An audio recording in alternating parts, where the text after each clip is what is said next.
Hello!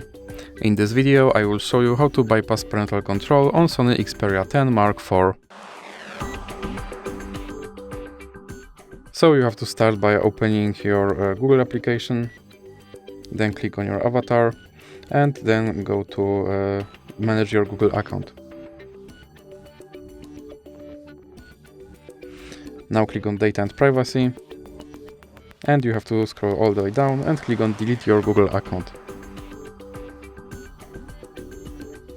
Now you have to enter your password.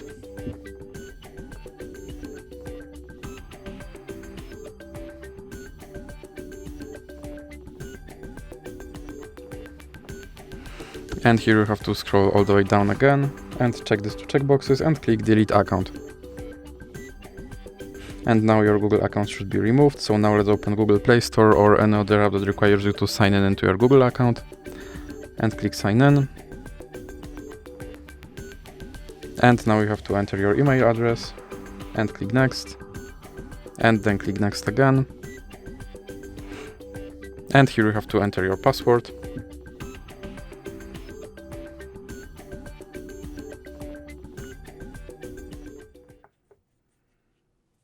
And now click I agree. Then click accept. And as you can see, my account is recovered and my parental control is bypassed. So that's it for this video. If you liked it, please remember to leave a like and subscribe.